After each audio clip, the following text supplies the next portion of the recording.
next speaker is one of the youngest speaker, Mr. Rohan M Ganapathy, who's going to talk on space. He's the CEO and CTO of Bellatrix Aerospace, a 2 times national award-winning India space tech company.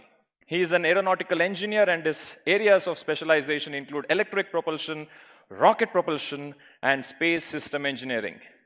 I think it is rocket science. Rohan has developed and he has got patented microwave plasma thruster, an advanced type of electric propulsion system that runs on water as propellant and offers various advantages over existing technologies. He was featured under 30 under 30 in the Forbes list for Asia and India back in 2018. He has received personally a recommendation from our former President APJ Abdul Kalam Ji. Ladies and gentlemen, huge round of applause as we call upon Mr. Rohan Ganapathy to talk on space. I don't as Rohan sir. No. So Mr. Rohan, stage is yours. Thank you. Good afternoon. Am I audible? Yeah, very good. It's cold, right? It's cold here, right? So I think our skin, our body, Bangaloreans' body temperature, our sensitivity is much more sensitive than the best sensors you can make at Electronic City. The point I made that is because, can you raise your hands, who all believes in climate change? And do you think this year Bangalore's weather, the summer was hot? Yes? Yeah. And how can we solve it? Space is one answer. So I was traveling, I didn't make the presentation, my strategy team did, and they're like, you do the talking, we'll do some company slides so that we get marketing either way. I would like you all to become astronauts with me for 10 minutes. It's 9 minutes, so we'll all be the fastest astronauts.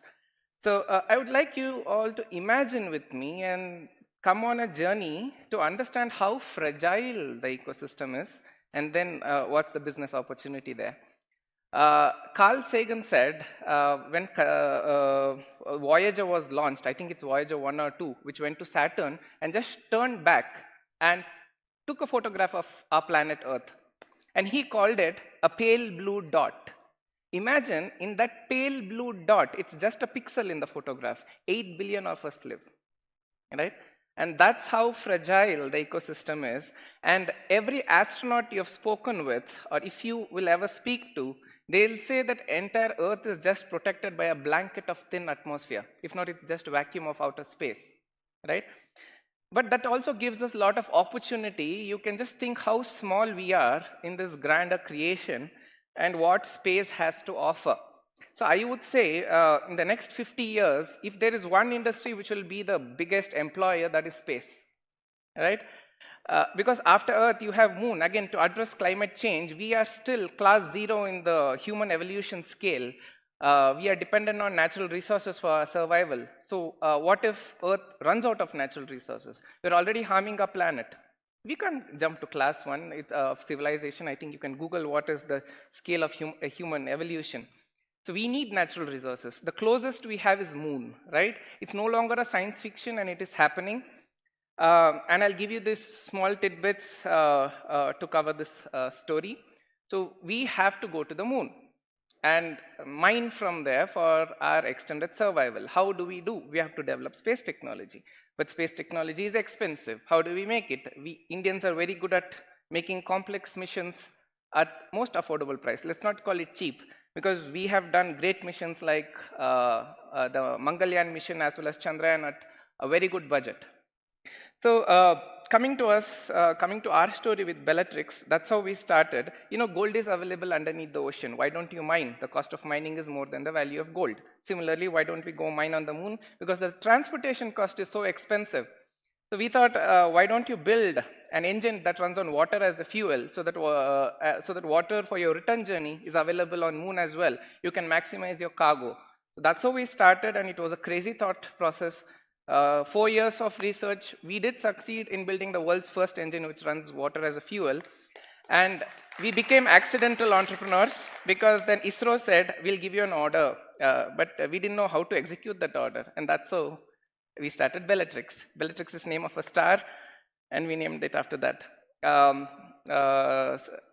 10 years down the line, 150 of us, building one of the most complex technologies in the field of propulsion and satellites, with the hope of opening access to space. So what enabled space? Now coming to the business side of things, right?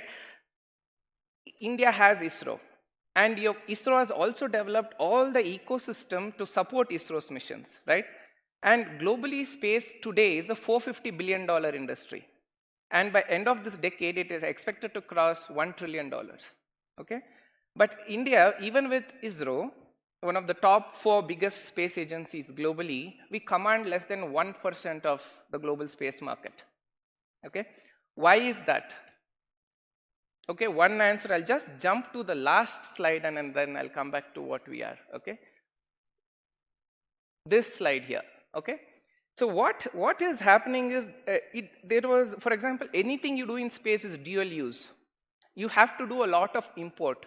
So the problem was there was no, so everybody was asking if you want to do a business in space, it doesn't make sense because nobody's going to invest. Where is the money? Even though it's a big market, so there's no policy, there's no regulations. So this slide is very important to note, because what happened, we started in 2012, by the way, when I was still a second-year student in college. Nothing existed.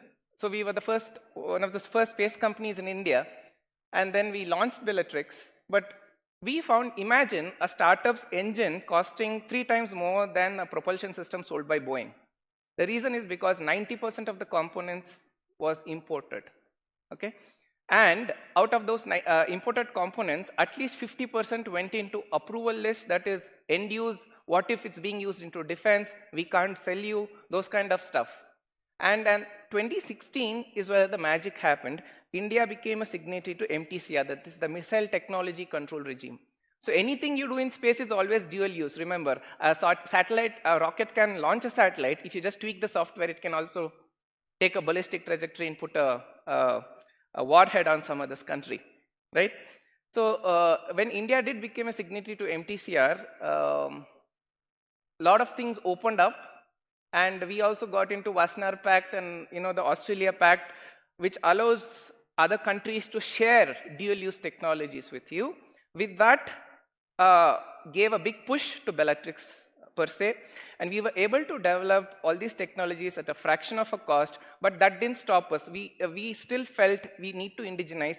Today, we are around 84% in our total indigenization scale, and our engines, for example, would cost at least 30 times less than what Boeing would sell. And India lacks when it, everyone knows the story of Kaveri engine, right? It's very complex, let me say that.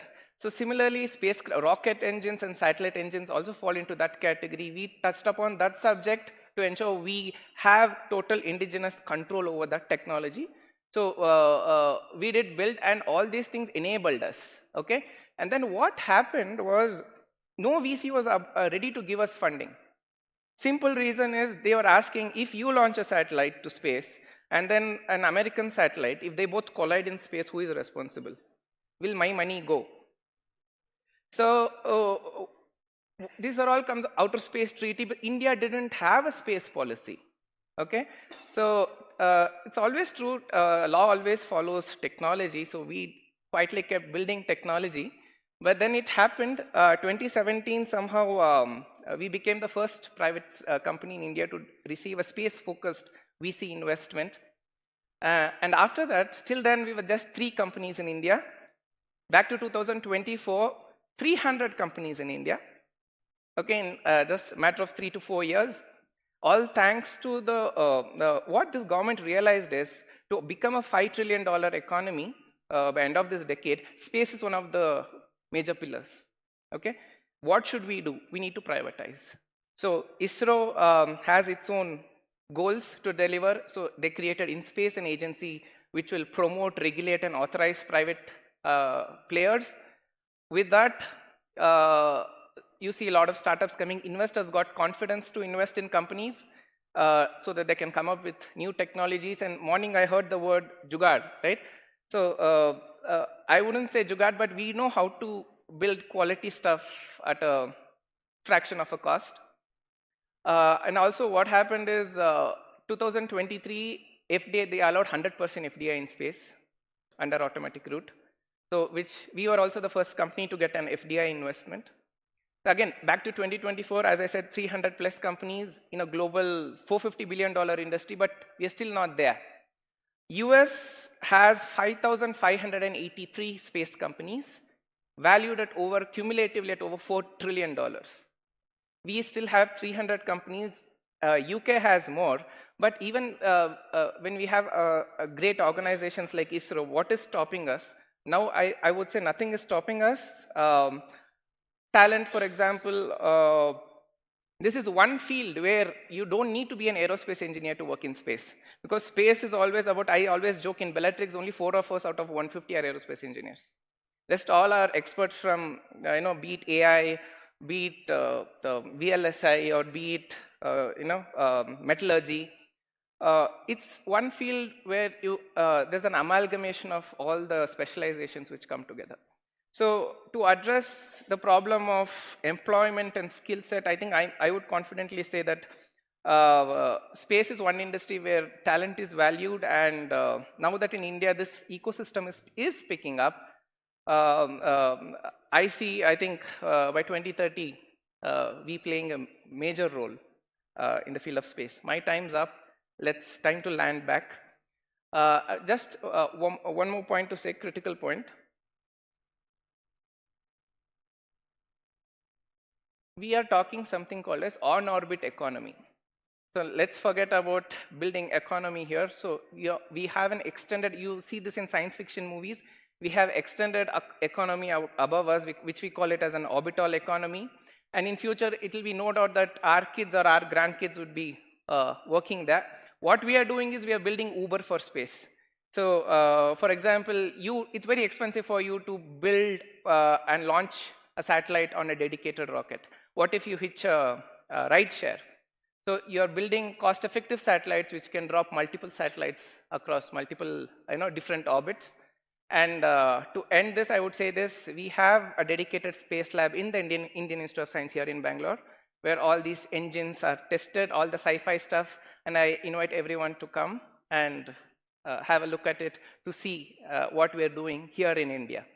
Thank you so much, ladies and gentlemen.